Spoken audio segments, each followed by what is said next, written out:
기도드리고 말씀 요약 시작하도록 하겠습니다.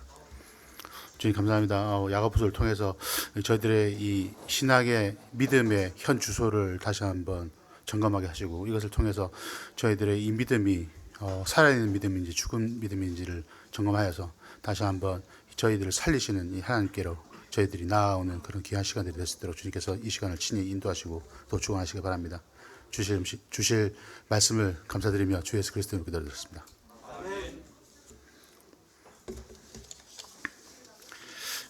제가 그동안 이 문제풀이만 하다 보니까 이게 문제풀이에 최적화된 이 공부 방법을 준비하다가 갑자기 이렇게 말씀 요약을 준비하게 돼서 이게 어떻게 준비해야 될지를 고민하다가 한 3주를 고민을 해버렸습니다. 그래서 이게 생각보다 이렇게 내용이 많지가 않고 제 방식대로 이렇게 요약을 했으니까 가려서 들으시면 될 것 같습니다. 예. 1절부터 보도록 하겠습니다. 너희 중에 싸움이 어디로부터 다툼이 어디로부터 나느냐? 너희 지체 중에 싸우는 정욕으로부터 나는 것이 아니냐? 여기서 그 너희 중은 저는 성도를 가리킨다고 생각합니다. 왜냐하면 1장 1절에서 야고보는 이 자기 자신의 이 서신의 대상이 흩어져 있는 12지파라고 표현한 것을 볼 때 여기서 너희는 아마 유대인 성도들을 가리킨 것이 아닌가 이렇게 저는 생각하고요. 여기서 이 싸움과 다툼이라는 표현이 나오는데, 싸움은 그 일반적인 갈등을 말하기도 하고, 이 다툼은 일어난 싸움이 구체적으로 드러나는 현상이라고 볼 수 있습니다. 이 영어로는 wars and fights라고 이렇게 표현되어 있는데, 사실 이 의미 자체가 가지는 중요성보다는 이 싸움과 다툼의 배경이 바로 이 교회 내에서의 일이라는 것입니다. 이 바로 이어지는 문장에서 보시면 이러한 싸움과 다툼의 원인은 이 정욕이라고 기록되었습니다. 이 정욕이라는 단어는 아마 우리가 성경에서 자주 볼 수 있는 단어 중에 하나인데요. 이 일반적으로 이 성적인 쾌락이라는 의미를 가지고 있으며, 이 정욕이라는 단어가 단 한 번도 이렇게 긍정적인 의미로 사용된 적이 없습니다. 이 교회 내의 싸움과 다툼이 이러한 개인적인 성적인 쾌락이라고 결부 지을 수는 없을 것입니다. 그렇다면 여기서 이 정욕이 뜻하는 바는 무엇이겠습니까? 저는 이 정욕을 이 세속적인 쾌락을 향한 강렬한 욕구이며, 이러한 성도들 개개인의 욕구 또는 욕심이 바로 교회 내의 싸움과 다툼의 가장 큰 원인이 된다고 생각합니다. 그래서 이러한 육신적인 욕심들이 여전히 교회 내에서 성도들 간에 존재하게 되고, 이 하나님의 평화를 깨기도 하고, 또 교회의 조화와 연합을 깨기도 한다는 사실입니다. 자, 2절과 3절을 함께 보시겠습니다. 이 너희는 욕심을 내어도 얻지 못하여 살인하며 시기하여도 능히 취하지 못함으로 다투고 싸우는도다. 너희가 얻지 못하면 구하지 아니하기 때문이요 구하여도 받지 못하면 정욕으로 쓰려고 잘못 구하기 때문이라. 자, 이러한 욕심의 결말에 대해서 우선 표현되어 있습니다. 욕심을 내어도 얻지 못하고 살인하면 시기하여도 능히 취하지 못함으로 다투고 싸우는도다. 우리가 이 정욕 또는 욕심을 얘기할 때 항상 염두에 두어야 하는 것이 있습니다. 그것은 이러한 욕심을 채울 수 있는 방법이 없다는 것입니다. 그러다 보니 이러한 욕심을 채우기 위해 시기하기도 하고 살인도 해보지만 우리가 취하지 못한다라고 성경 말씀하고 계십니다. 이 극단적인 방법까지 사용을 해봤지만 이러한 욕심의 끝을 다 채우지 못하는 것을 우리는 삶에서 지속적으로 경험하고 있을 것입니다.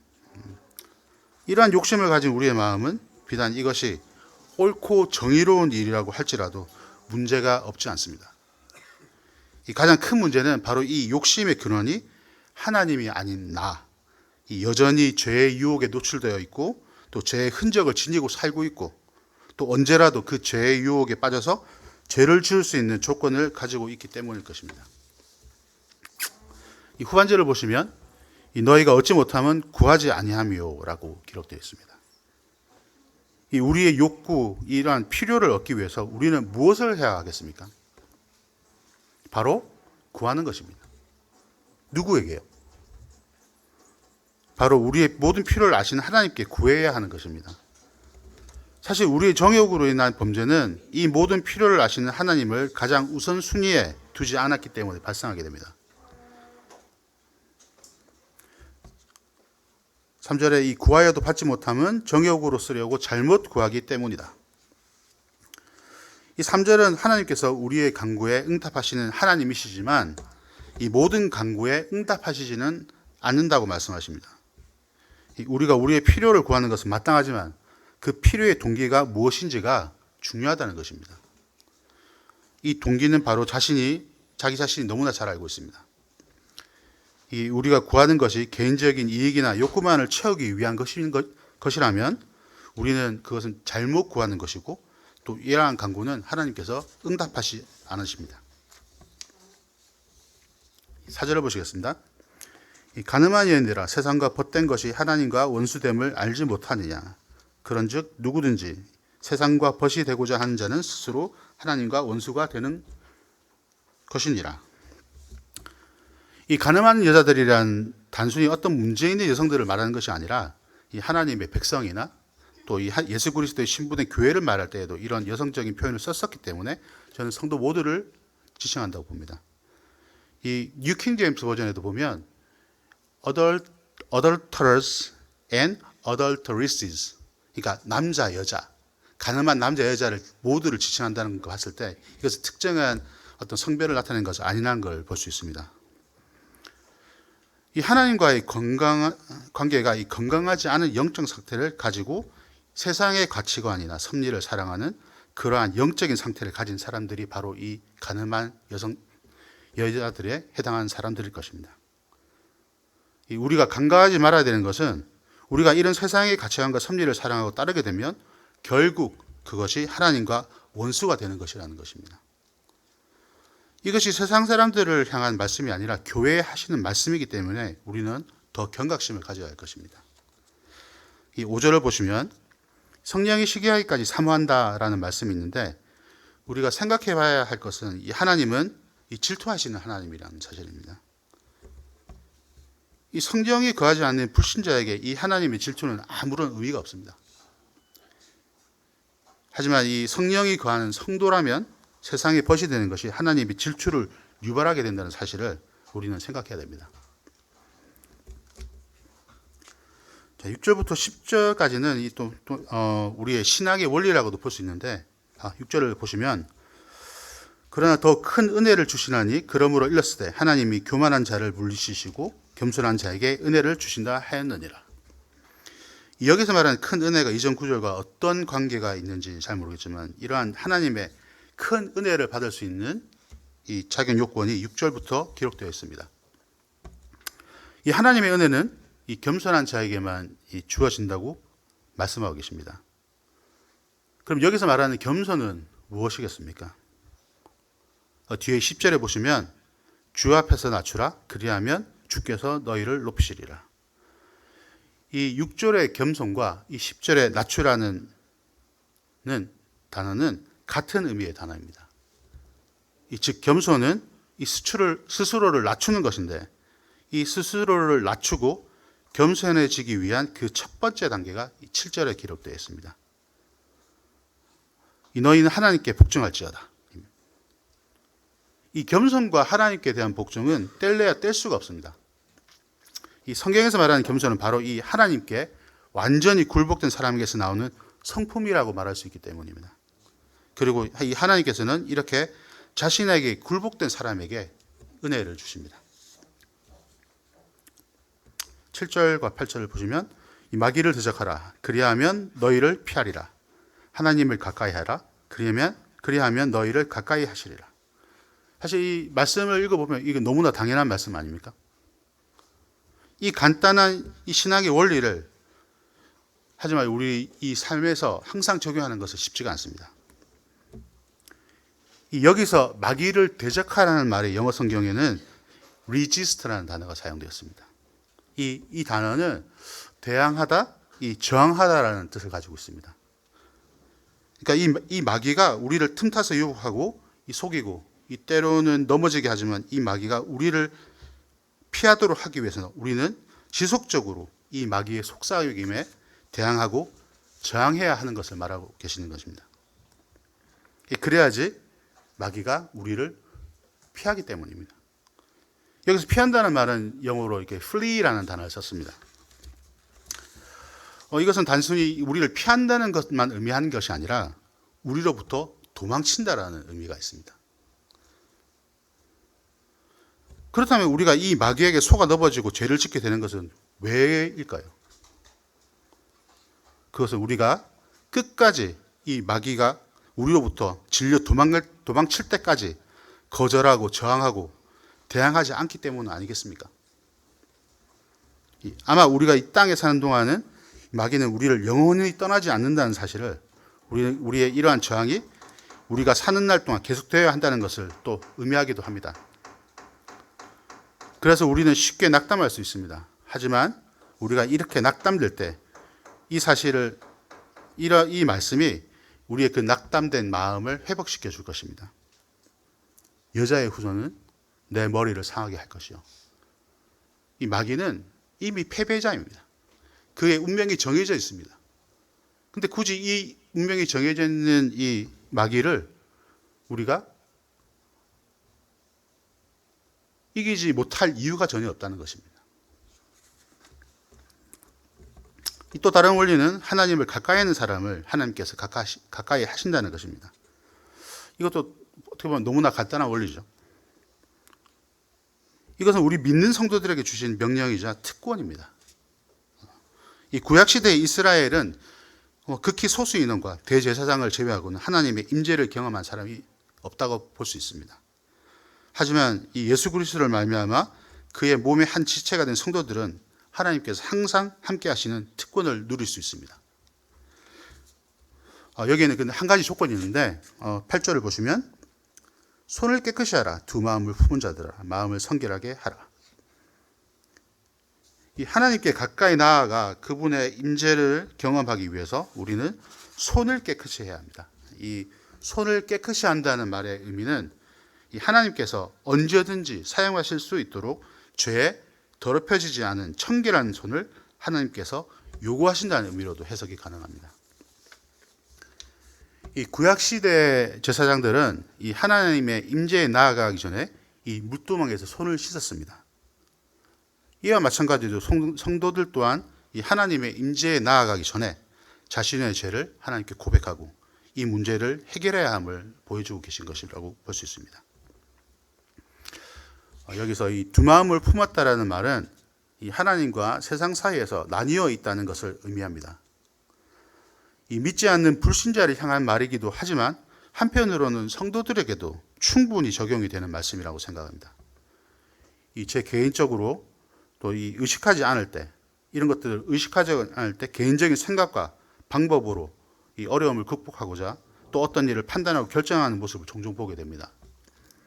우리가 이런 일들을 겪게 되면 우리를 통해 당연히 하나님께서는 영광을 받으시지 못하고 우리를 통해 또 하나님의 영광이 나타나지 못하게 되는 것입니다. 9절을 보시겠습니다. 슬퍼하며 애통하며 울지어다. 너희 웃음을 애통으로 너희 즐거움을 근심으로 바꿀지어다. 이 명확하게 무엇에 대해 슬퍼하고 애통해야 할지 기록되어 있지는 않지만 이전 구절과 연관지어 볼 때 이것은 이 죄로 인해 이 하나님과의 깨어진 관계에 있는 상태를 말해주고 있는 것이라고 볼 수 있습니다. 우리는 우리 죄에 대해 슬퍼하고 애통하고 울어야 합니다. 이 세상에 대해 죄에 대해 그것을 즐거움으로 웃음으로 여길 것이 아니라 애통하는 마음을 가져야 함을 말씀하고 계시는 것입니다. 왜 그렇습니까? 이 하나님께서는 그런 사람에게 나타나시고 또 그분의 영광을 나타내시기 때문입니다. 10절 보시겠습니다. 주 앞에서 낮추라. 그리하면 주께서 너희를 높이시리라. 이 6절과 연관해서 보시면 이 낮추라는 말씀은 자기 자신의 한계와 더불어 하나님께 전적으로 의지하고 믿고 따르는 것을 강조하는 것이기도 합니다. 이 성경에서의 자기를 낮추는 행위, 곧 겸손은 단순한 태도의 변화만을 말하지 않는다는 사실을 기억하시기 바랍니다. 이 겸손은 곧 그 사람의 삶과 행동에서 나타나게 되고 또 나타나야만 하는 것입니다. 이 겸손함은 철저하게 하나님께 복종된 삶을 사는 사람에게 나타나는 이 자연적인 현상임을 기억하시기 바랍니다. 11절과 12절 보시겠습니다. 형제들아, 이 서로 비방하지 말라. 형제를 비방하는 자나 형제를 판단하는 자는 곧 율법을 비방하고 율법을 판단하는 것이라. 내가 만일 율법을 판단하면 율법의 준행자가 아니요 재판관이로다. 입법자와 재판관은 오직 한 분이시니 등이 구원하시기도 하시며 멸하기도 하시느니라. 너는 누구이기에 이웃을 판단하느냐? 저는 이 구절에서 이 비방과 판단의 기준점이 중요하다고 생각합니다. 왜냐하면 온 우주에서 이러한 기준을 가질 수 있는 유일한 분이 오직 하나님 한 분밖에 계시지 않기 때문입니다. 비방은 상대방에게 악한 말을 하는 것입니다. 그리고 판단하는 말은 자기 자신을 그 판단의 기준이자 판관으로 삼았다는 것을 또 의미하기도 합니다. 우리가 이런 비방을 또 판단을 하지 말아야 할 수만 가지 이유가 있지만 제가 생각했을 때 가장 중요한 두 가지 이유를 말씀드리고 오늘 요약을 마치도록 하겠습니다. 그 첫 번째 이유는 오직 하나님만이 법 위에 계시며 재판관의 자리에 있으실 수 있는 분이시기 때문입니다. 이 하나님 자체가 이 기준이시기 때문에 우리가 하는 모든 비방과 판단은 의의 기준이 되시는 하나님에 절대 미치지 못하는 것입니다. 그렇다는 말은 우리의 모든 비방, 판단은 결국 하나님의 의를 거스르게 된다는 사실을 기억해야 할 것입니다. 그리고 두 번째 이유는 비록 우리가 이 선한 기준으로 비방과 판단하였다 할지라도 그것은 하나님께서 이 교회에게 말씀하신 한 몸을 이루라, 하나가 되라는 하나님의 명령을 올바르게 수행할 수 없도록 한다는 것입니다. 우리가 이 하나됨을 이루기 위해서 필수적인 요소는 사랑이라고 말합니다. 그리고 이 사랑의 기준점이 바로 하나님이시고 또 예수 그리스도를 통해 이 확실한 기준점을 우리에게 세워주셨고 또 보여주셨습니다. 이러한 기준점이 바로 우리의 삶의 기준점이 되어야 하고 이러한 기준점이 올바르게 우리의 삶에 세워지길 바랍니다. 이해하기 좀 짧긴 했지만 처음이니까 이해해 주시고 바로 문제풀이 하도록 하겠습니다.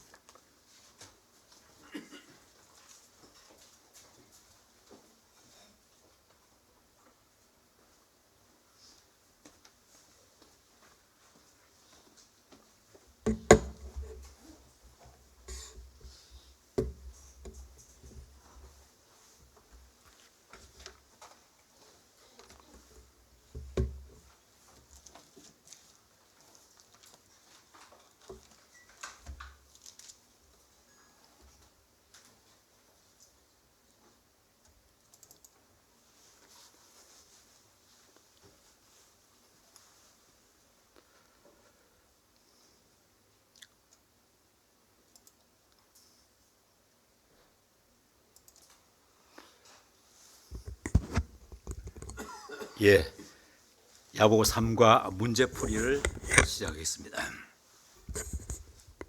잘 들립니까?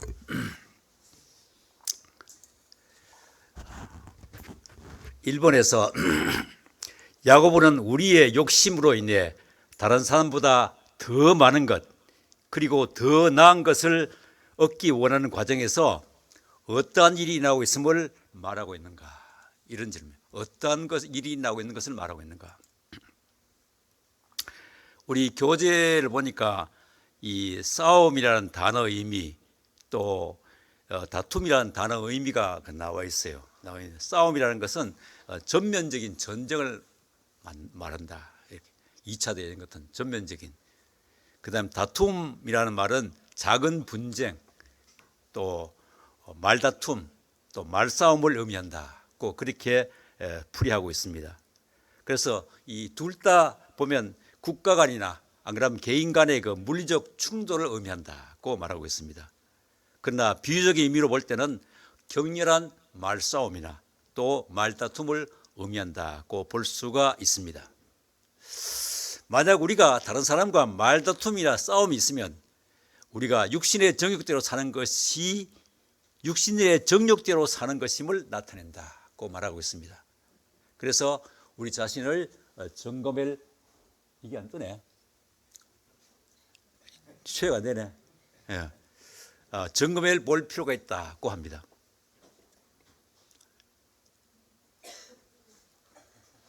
조금만 기다리세요. 오늘 시간적 여유가 있으니까 좀 충분합니다. 여기 쉬어 했는데 안 되네. 아 이거를 잠시만요. 안 올렸어요.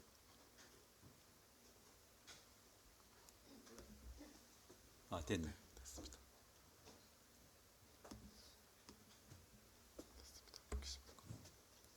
위에 없애버렸어요. 위에서.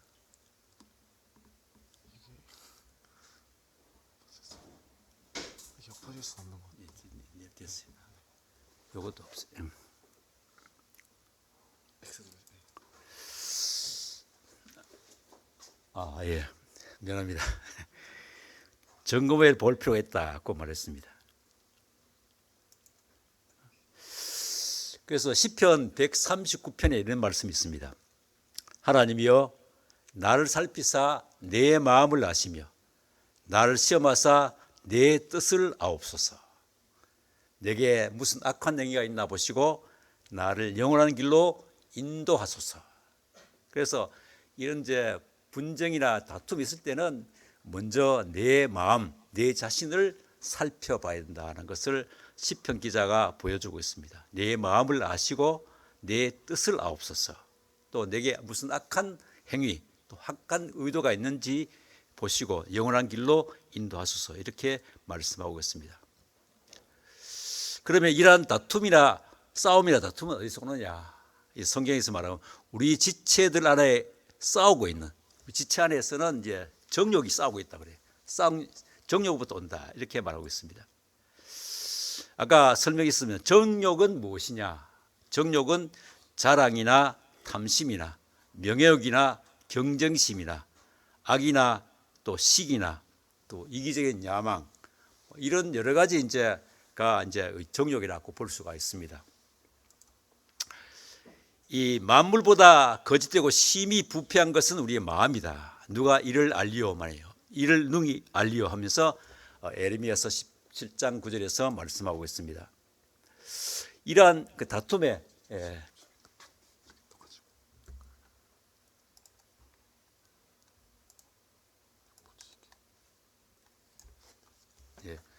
다툼의 근본적인 문제를 살펴볼 필요가 있습니다. 예수님께서 이렇게 말씀했어요. 위선자여 먼저 내 눈에서 대들보를 빼내다. 우리 대들보 말하거든. 그 뒤에 네가 분명하게 보고 나서 내 형제 눈에서 티를 빼게 할 것이다. 이렇게 말씀하셨습니다. 그래서 문제는 뭐냐면 내 자신한테 문제가 있다. 내 자신의 문제를 정직하게 인정하지 않을 때 이 다른 사람과의 마찰을 해결할 수 없다. 거꾸로 말하면 내 자신의 문제를 정직하게 인정할 때 다른 사람과의 마찰을 우리가 해결할 수 있다는 그런 말씀입니다. 그때야 우리가 지혜롭게 생각하고 행동할 수가 있다는 말씀입니다. 시편 51편에 다윗은 이렇게 말했어요. 보소서 주께서는 중심이 진실함을 원하시오니 내게 지혜를 은밀히 가르치시리다. 중심을 하나님께서는 원하신다고 말씀하고 있습니다. 두 번째 문제는 우리가 원하는 것을 얻기 위해서 다투고 싸워도 얻지 못하는 이유는 무엇이냐? 또 이것이 주는 교훈은 무엇이냐? 이렇게 우리에게 질문하고 있습니다. 2절, 3절의 그 문장 구조를 우리 번역에는 이게 그냥 두리뭉실해서 잘 알 수가 없는데 이걸 구조를 이제 분석해 보면 2절에 너희는 욕심을 내어도 얻지 못한다. 그 결과 어떻게 되느냐? 살인한다. 살인. 우리 그 뉴스에 보면 살인 사건이 많이 일어나고 있습니다. 그 살인 사건은 뭐냐면 욕심을 내어도 얻지 못하기 때문에 남을 살인하지 하는 거예요. 그렇게 말하고 있습니다. 그다음 두 번째, 시기하여도 능히 취하지 못한다. 취하지 못한 이유는 뭐냐? 그 결과는 뭐냐면 다투고 싸운다. 너희가 얻지 못한다. 그 원인은 뭐냐? 그 원인은 구하지 아니하기 때문에 얻지 못한다. 그래서 3절 보면 너희가 구하여도 얻지 못한다. 그것은 뭐냐면 정욕으로스럽고 잘못 구하기 때문에 이렇게 여기에 이제 문장을 이렇게 분석하면 이렇게 욕심을 내도 얻지 못하는데 그 결과 살인한다. 또 시기하여도 능히 취하지 못한다.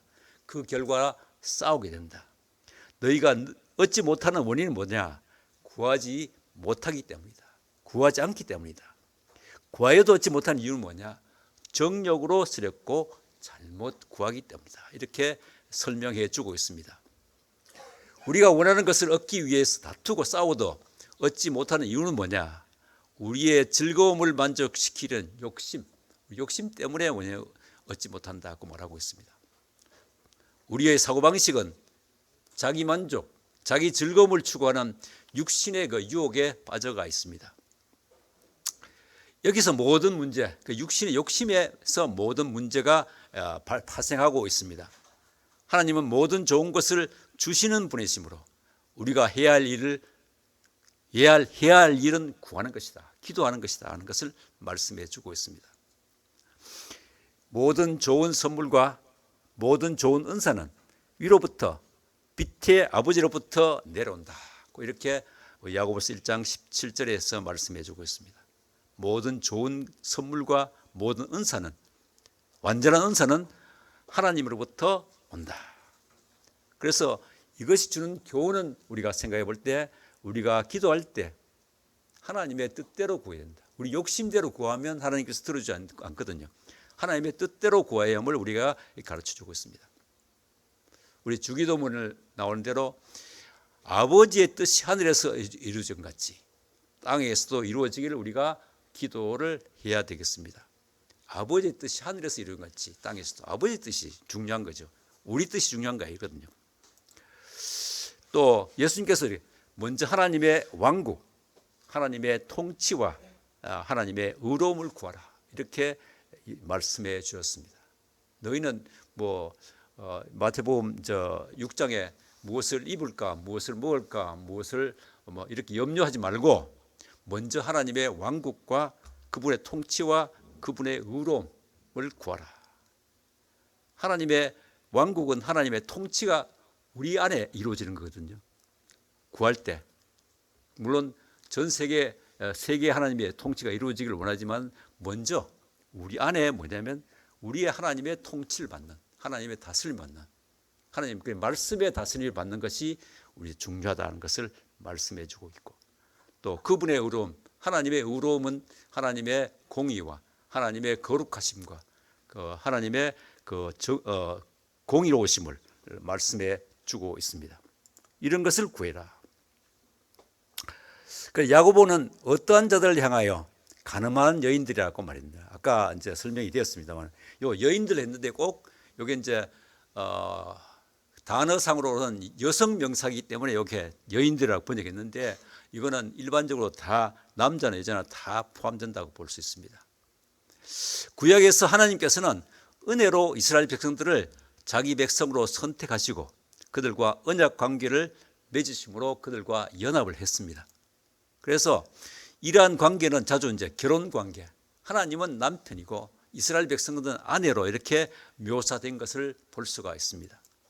그래서 이스라엘 사람들이 다른 신들을 섬겨서 하나님과의 관계가 깨어져 버렸을 때 성경은 그들이 간음했다 이렇게 불렀습니다. 그래서 이제 호세아 선지자가 이렇게 이제 비유한 걸 볼 수 있거든요. 호세아 선지자가 음란한 여자와 결혼했어요. 창녀와 결혼했어요. 그래서 참 선지자가 이런 음란한 여자와 결혼하는 것은 이거는 참 견디기 힘든 일이 그렇지만 하나님께서 명령했기 때문에 결혼했습니다. 그래서 이것을 빗대어서 뭐냐면 이스라엘이 하나님께 불성실하게 행동한 것을 이 음녀로 이제 비유한 것을 볼 수가 있습니다. 이스라엘은 첫 남편인 하나님을 버리고 다른 남자 바알과 다른 신들과 음행하였다. 이렇게 성경은 표현하고 있습니다. 구약의 언약 관계에서 항상 하나님은 남편, 이스라엘은 아내로 표현하고 있습니다. 그래서 야고보가 간음하는 여인들이라고 표현은 그의 독자들을 하나님의 불성실한 백성으로 간주하는 데 사용되었습니다. 가늠하는 여인들이여, 이렇게 이 나무라는 거 볼 수 있거든요. 나무라는 것은 뭐냐면 너희가 하나님께 불성실한 백성이다 이런 것을 책망하고 있다 이렇게 볼 수 있습니다. 세상과 벗됨을 추구함으로써 사실 그들은 영적 간음을 범했다. 하나님의 원수가 되었다. 세상과 벗되는 것이 바로 뭐냐면 영적 간음이다 이렇게 말씀하고 있습니다. 그들이 땅의 것이요 정욕적인 것이요 마귀의 것을 따르고 있을 때, 땅 위의 것, 정욕적인 것, 마귀의 것을 따를 때 그들이 따르고 그들이 시기하고 이기적인 야망은 바로 세상과 간음함을 나타내고 있습니다. 다시 이제 되풀이하면 세상과 벗이 되고자 하는 자는 스스로 하나님과 원수가 되는 것이다.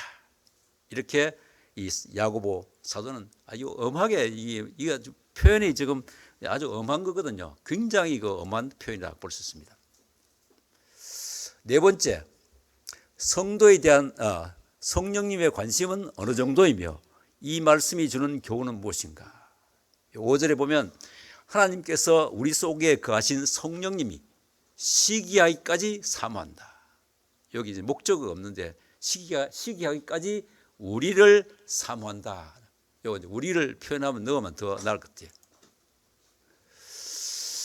하나님께서 어떻게 시기할 수 있느냐? 아까 우리 윤영기도 설명했습니다만 거룩하시고 은혜로우신 하나님께서 어떻게 시기하고 질투할 수 있느냐? 그런데 성경은 여호와는 질투하시는 하나님이라 이렇게 말씀하고 있습니다. 질투하시는 하나님이다.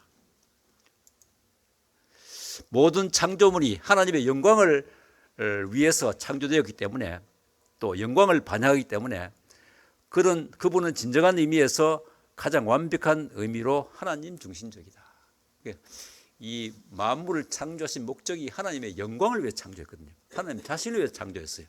그래서 이 만물이 다른 데로 돌아가는 것을, 그러니까 사탄에게 돌아가는 것, 또 바알에게 돌아가는 것을 그렇게 질투하신 하나님이시다.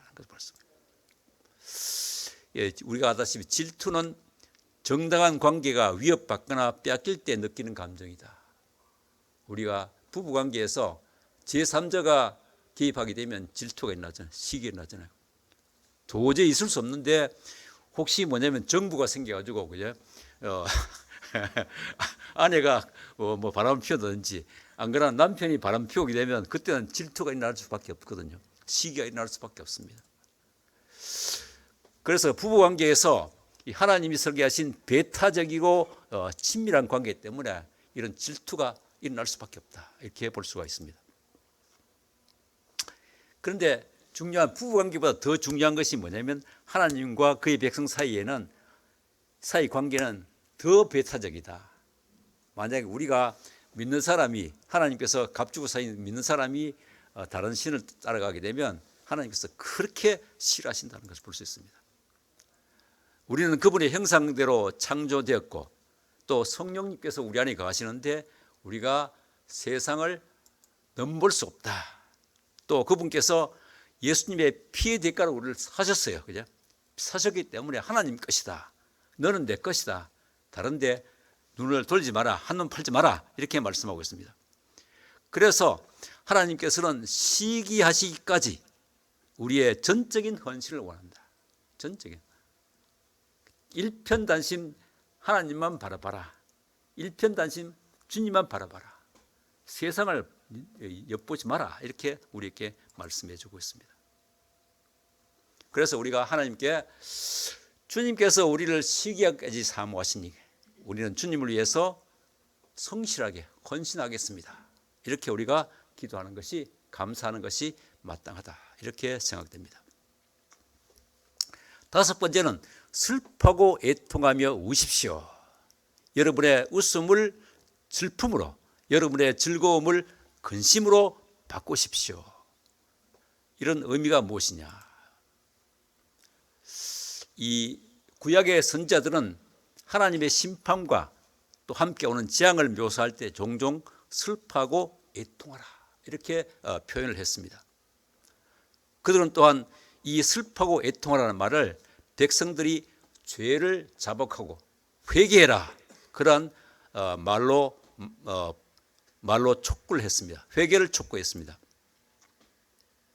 요엘은 주님의 날이 가까이 왔음을 경고하면서 주님께서 그의 백성에게 너희는 이제라도 금식하고 울며 애통하고 마음을 다하여 내게로 돌아오라 이렇게 초대하시는 모습을 보여주고 있습니다. 야고보가 이 표현을 사용한 것 바로 이런 의미라고 볼 수가 있습니다. 야고보도 뭐냐면 주님의 강림이 가까이 왔음을 확신했습니다. 5장 8절에 보면 주님의 강림이 가까우니라 이렇게 표현했습니다. 그래서 야고보는 이 독자들에게 죄에 대해서 깊이 뉘우치는 마음의 슬픔을 촉구하고 있습니다. 이런 진정한 회개의 모습으로 사도 바울도 하나님의 뜻에 따른 슬픔은 구원으로 이끄는 회개를 이루어 후회할 일이 없다 이렇게 말했습니다. 야고보가 웃음을 애통으로 기쁨을 근심으로 바꾸라는 명령도 이와 같은 맥락에서 우리가 이해해야 하겠습니다. 그렇다고 야고보가 그리스도인의 생활에 어떤 웃음이나 즐거움을 부정하는 그런 즐거움을 방해하는 자는 아닙니다. 그리스도인도 우리가 웃을 일이 있고 즐거워할 일이 있습니다. 그런데 이제 여기서 말하는 것은 구약과 유대교에서 웃음은 종족 죄를 심각하게 여기지 않는 우매한 자의 조롱으로 이제 여기기 때문에 웃음의 의미가 약간 이제 조롱하는 웃음이라고 여겼다고 볼 수가 있습니다. 그것은 그들은 이제 세상에서는 번영하지만 미래의 세상을 무시하는 자의 특징. 그러니까 우리가 연한 미래를 무시하고 오는 세상을 무시하는 사람들은 이렇게 웃고 지내고 있다는 것을 보여주고 있습니다. 예수님께서 경고하셨거든요. 화가 있으라 지금 웃는 너희가 애통하고 울게 될 것이다. 언젠가 심판을 받게 되면 지옥에서 울게 될 것이다. 그걸 말씀해 주고 있습니다. 그래서 지금 죄를 위해 슬퍼하고 울면 하나님의 심판이 그들을 덮칠 때 허둥대는 것을 피할 수 있다는 것을 말씀해 주고 있습니다. 예수님께서 또한 말씀하셨습니다. 복이 있도다 슬퍼하는 자들 그들이 위로를 받을 것이다 고 말씀하셨고 이 교회 이제 밖에 있는 사람들도 보면 우리가 비상적인 웃음과 값싼 웃음 비상적인 기쁨과 값싼 웃음을 웃고 있는 것을 볼 수 있습니다. 코미디 보고 그렇게 웃고 깔깔대고 있잖아요. 그죠? 코미디. 그래서 그들은 먹고 마시고 즐기라. 내일은 죽을 것이다. 이런 쾌락주의 철학을 따르고 있습니다. 하나님의 심판의 끔찍한 예언을 무시하고 있습니다. 그래서 야고보는 이런 사람들에게 근본적이고 철저한 회개를 하라. 이렇게 회개를 촉구하고 있습니다. 이러한 회개만이 진정한 기쁨과 또 마음속 깊은 곳에서 흘러나오는 기쁨을 맛볼 수가 있습니다.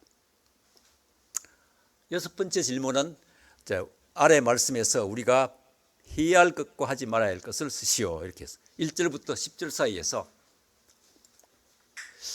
우리가 하지 말아야 될 것은 뭐냐 1절에서는 우리는 상관의 싸움과 다툼을 하지 않아야 한다고 말씀해 주고 있습니다.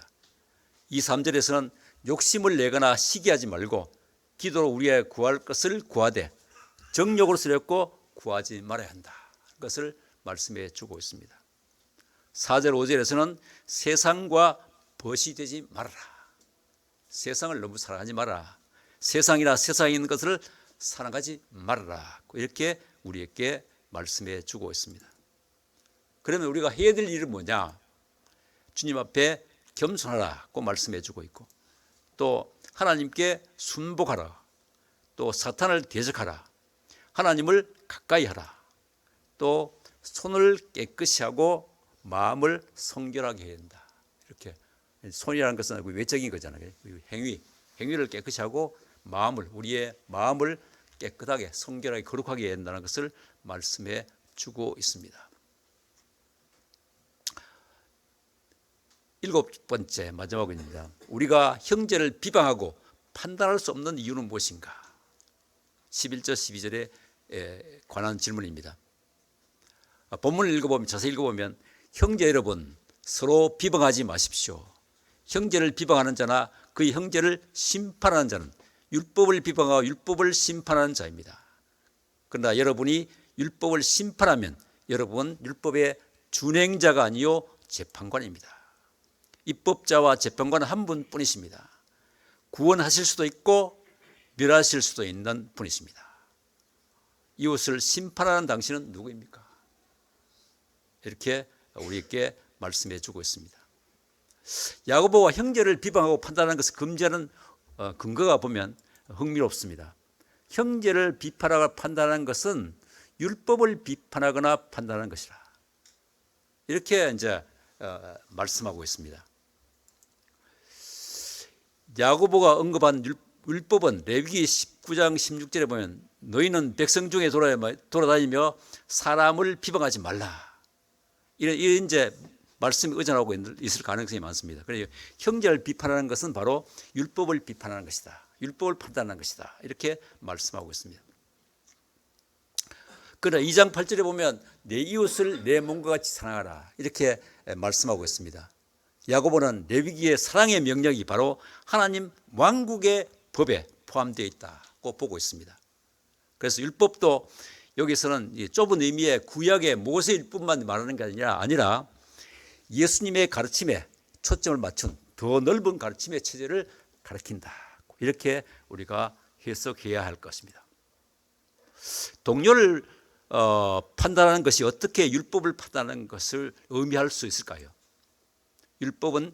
야고보는 율법을 판단하는 것과 율법을 준행하는 것을 대비시키면서 율법을 준행하지 않는 것이 바로 율법의 권위를 암묵적으로 부인하는 것이라고 생각했습니다. 그래서 하나님의 율법에 대한 우리의 관점이 아무리 정통적이고 아무리 관점이 높다 할지라도 그것을 준행하지 않는 것은 바로 율법에 큰 가치를 두지 않는다는 것을 우리가 세상에 그대로 보여주고 있다는 것을. 그래서 동료에 대해서 그리스도에 대해서 동료에 대해서 비방하는 것은 율법을 판단하는 것을 포함하고 있기 때문에 잘못이다 하는 것을 보여주고 있습니다.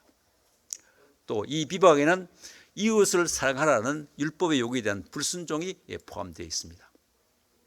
하나님 자신만이 피조물의 영원한 운명을 결정할 수 있는 유일한 율법의 제정자이자 심판자이십니다. 다른 사람을 비판하고 정죄할 때 우리는 사실상 그들의 영성과 운명에 대해서 스스로 판결을 내리는 것이라고 볼 수 있습니다. 그렇다고 이제 이 말씀이 뭐냐면 우리가 그리스도인이 행사해야 될 적절하고 필요한 분별을 금지하고 있다고 볼 수는 없습니다. 왜냐하면 그 공동체가 우리 교회가 신앙의 기준에 명백히 불순종하는 것으로 간주된 사람들이 있으면 교제에서 우리가 출교할 수 있거든요. 분별했기 때문에. 또 구성원들 사이에 옳고 그름을 판단할 수 있는 권리를 금하는 것도 아닙니다. 고린도전서 5장 6절에서 보면 음행하는 자를 내쫓으라. 또 너희 안에 성도 간의 송사를 판단할 그런 지혜자도 없느냐 이렇게 말하고 있거든요. 그래서 우리가 옳고 그름을 판단할 수 있는 권리를 금하는 것도 아니다. 요거는 단순히 이제 형제를 이제 잘못되었다고 정죄하고 비판하는 이런 것을 말하고 있다고 볼 수 있습니다. 또 바울이 로마서에서 이제 그리스도인 사이 정죄하는 것도 바로 이런 종류의 판단이거든요. 로마서 14장에 보면 이제 음식을 먹을 권한 있는 사람도 있고 믿음 있는 사람도 있고 믿음이 없는 사람도 있고 이런 이제 연약한 사람에 대해서 하는데 이 의식법에 대한 견해 차이로 해서 서로 믿음이 있는가 없는가 이 의문을 품지 말라고 이렇게 말하고 있습니다. 그래서 이런 상황을 이제 야고보가 언급했을 가능성이 있습니다. 그 완악하고 이적인 마음이 교회에서 특정한 사례의 다툼을 일으킨다고 볼 수가 있습니다. 그래서 이러한 다툼이 바로 서로 간에 대한 비방을 포함해서 혀를 사용하지 않는 것을 혀를 사용하는 제하지 않는 것으로 진행되었다는 것을 볼 수가 있습니다. 그래서 이 전체적으로 이제 야고보서 4장 1절부터 12절까지는 우리가 형제 비방에 대해서 또 세상과 보다지 말라 이런 거에 대해서 간단하게 저희가 말씀해 주고 있는 것 같습니다. 이상 문제 풀이를 마치고 기도하고 마치겠습니다.